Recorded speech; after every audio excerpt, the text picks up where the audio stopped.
Special Investigating Unit granted a preservation order. It will freeze 22 million rand belonging to the company Digital Vibes. Digital Vibes is that company. It received a contract worth 150 million rand from the Health Department. You know what happened to the Health Minister, Dr. Newzroom Afrika. As a result, he's on special leave because of that contract. The company is run by his former personal assistant. Kaiser is the spokesperson for the Special Investigating Unit. Kaiser, good afternoon to you. How did you win this order? What happened? Good afternoon, Stephen, and good afternoon to your viewers. We went to the special tribunal after we did an investigation, and we found that the contract that we are dealing with has been entered into in an unlawful manner. We then looked into, with the help of the FIC, into the accounts of some of the people there, and we found that there was this amount of about 22 million. We then went to the special tribunal and asked them to for a preservation order to keep this amount in those bank accounts until we are done with the investigation, because it was important already. The fact that we have found that the contract was irregular was important enough for us to do this thing, and the court agreed with us, and that is why we are where we are now. So the 22 million rand, that amount was determined not by what the contract is worth, by what the money was in their accounts. Because that money was in their accounts, you've frozen that. Yeah, definitely. We froze that which we found in those accounts and investment accounts that they had. And then we are still following up on the other monies. And if there is a need for us to get the monies and even assets, if some of this money has been used for asset, we will do so. And then we will then get those assets, as you might have seen in the previous instances. Do you know if the rest of the money is still in the country? Are you going to be able to track it down? No, definitely. We are working with the FIC, and they are able to help us. We can track it and follow the money up to more than 5 layers down to make sure that we get to who the money went to and where it ultimately ended up. That is very important. If it has bought properties or whatever, we will know which properties were where the money was used to buy, and we'll be able to then get those properties and sell them to get that money back. Okay, so if Digital Vibes wanted to get the money back, what would they have to prove? No, obviously, it is not about what they want to prove. Obviously, as I said, the investigation is still going on. We have already established the fact that they were involved in a contract with the NHI, and then they just converted the contract that they had with NHI to the one for COVID without following proper processes and without having a competitive bid. That part is already established.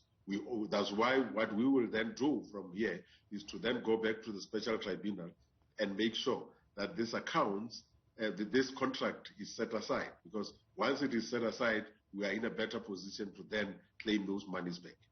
Okay, and the investigation itself into Digital Vibes is a big investigation that you're doing into the entire contract, into the money that was paid to them by the Health Department. How's that probe going? Well, the probe is going very well, Stephen, and we had promised, obviously, at the moment we're interviewing all the relevant people to make sure that we get the information that we need. We have promised that we will give the president the report by the end of this month, which is next week. And we are intending to keep that promise, unless, obviously when investigations are happening, certain things might happen. But even if some other things happen, we'll be in a position to give the president something and indicate why we are where we are. But the intention is to finish it by the end of this month. Okay, so next week, 7 days, it's the 23rd today. I think June is 30 days, so 7 days from now, next Wednesday. Definitely, we intending to have the report with the president, not with you, with the president on that particular day. Well, I'm sure he'll forward it along, Kaiser. There's a huge amount riding on this investigation. I would go so far as to say that the entire political future of Newzroom Afrika as the health minister rests on this. And depending on your report, he's either going to be fired, removed from cabinet, or reinstated. A special leave will come to an end. In fact, I'd go even further. I would say, based on the findings of your report, there could well have to be a cabinet reshuffle next week. I mean, you're aware, obviously, of how important this is, what rides on this report. No, definitely we are aware, but obviously we don't get into the political terrain. We do an investigation. I always say that we don't investigate people. We investigate processes, and we find people inside, and then if the evidence leads us to you, we will come to you, and that's all that we need to do. and the rest will happen on its own. What's going to be really important about this is that it is a report. We've seen people in the past. Dr. Bandile Masuku did this, the former Gauteng Health MEC. He tried to challenge the findings of your report. He lost that application.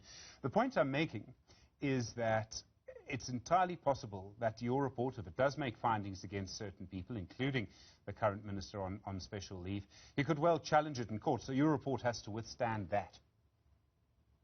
Yeah, the mere fact that we are aware of those issues, already you know that there's somebody who's challenging us on the issue of the National Lottery Commission. Some member of the NPO is challenging the constitutionality of the SIU. And we know that those will come. At the end of the day, we will do our work with the diligence that it deserves, and we will then make sure that all our referrals and outcomes are determined by the evidence before us. And when the evidence is on your side, we will be able to present our cases before any court and make sure that all that we have done is according to the law of this country. Kaiser Kganyago, I look forward to our conversation at 3 o'clock on Wednesday afternoon next week if you don't speak to Tami Ngubane before me. Thank you very much. I hope we will be able to talk if the president allows us to do so. All right, please feel free to put it in your diary right now. Kaiser Kganyago, spokesperson for the Special Investigating Unit. I really can't express how important that report is going to be around Drs. William Kize and perhaps Cabinet. Well, let's